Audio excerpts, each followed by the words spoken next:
Life can come at you real fast. Look at the table. A lot has changed after Napoli beat Roma 1-0 at the Stadio Olimpico. Napoli go second in the Serie A. Roma go fourth. And there is a serious possibility this time tomorrow night, if Vincenzo Italiano gets the W over Cremonese, then Roma, yes, Gasperini's Roma, who have got their eyes on the prize, and they're in a title race because they seriously are, will drop into fifth. Like, all it takes is one win. All it takes is one defeat, and you're out of the pecking order. Crazy. I'm gonna be real, because guys, I was watching that game and there was genuinely a period where I was like, this is beginning to feel like men v boys. Men v boys. I don't know what happened to Roma today, because I don't think Napoli were amazing. Like, don't get me wrong. I feel like ever since Conte changed to like the 3-4-3, Noah Lang, Neres, it's brought them a little bit more physicality. Like, both of those players are very good, like 1v1 in isolation. I feel like it's brought something so different to his team, and you could see, I think they've won their last 3-4 games.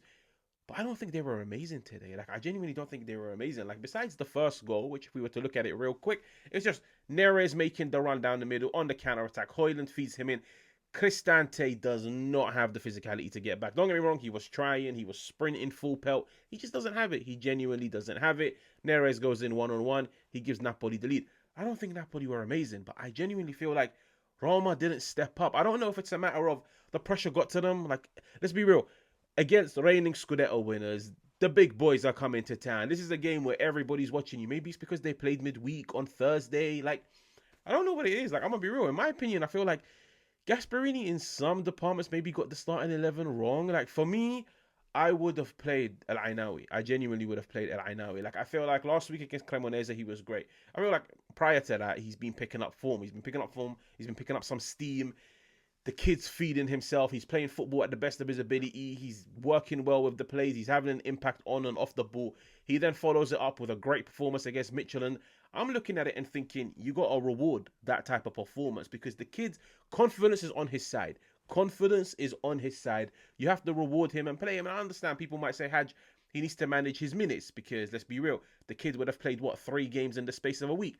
I understand that, but let's be real, guys. Like, are you telling me other players didn't play 3 games in the space of 7 days? And the fact that Roma don't even have a Coppa Italia game midweek, it means let him play 3 games in a week, and then he's got a whole week to recover until next weekend.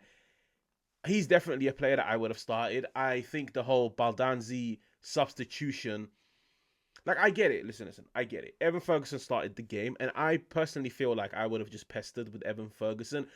Just for that sheer physicality. Because when you bring on Baldanzi, and you know Napoli defend in a back 5. If not, they defend in a back 3. And it's also on paper their back 3 from Rahmani, Bukama, and Bongiorno. You go and get a kid who I think is 5'7", 5'8".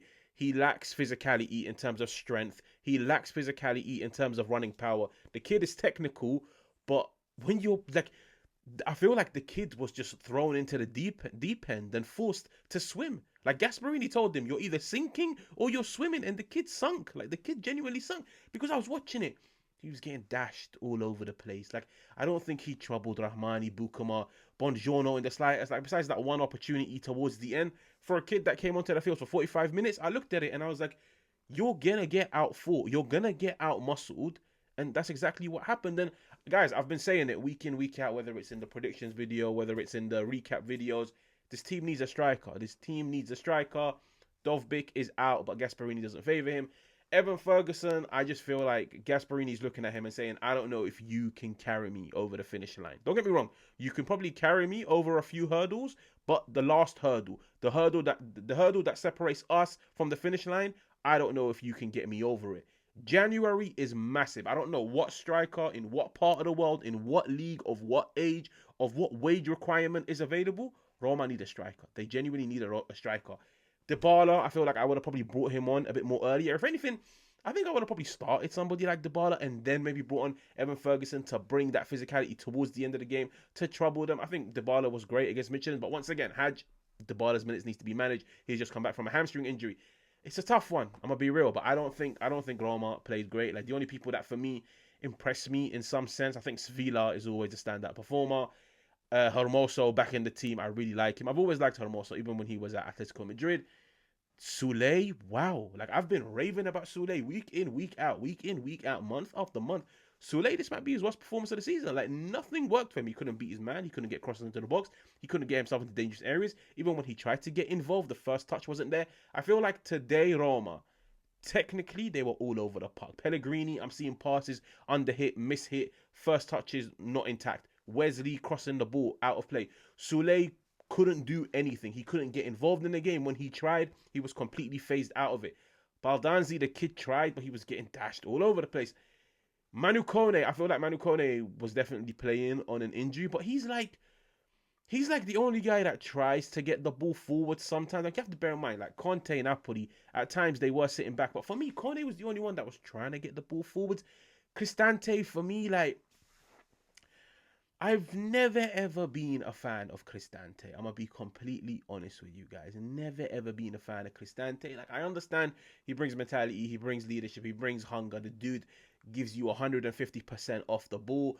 But I've never ever looked at Cristante and said, you are penetrative in anything you do in possession. Don't get me wrong, I'm not saying he's horrible, but I'm not saying, like, you're not penetrative. Like, you're not a game changer in midfield, yeah? And like, when Cristante went off, I was like, yeah, about time. And that's why I was saying, like, I think I would just, from now till the end of the season, or from now up until, I don't know, the next international break, maybe do the January transfer window, I'm going to persevere with El Ainaoui and with Manu Kone. I feel like they complement one another really well, but I feel like both of them bring a lot of quality in possession, which aids Roma. And as you can see, Cremonese, Michelin, that's why I would have probably started somebody like El Ainaoui.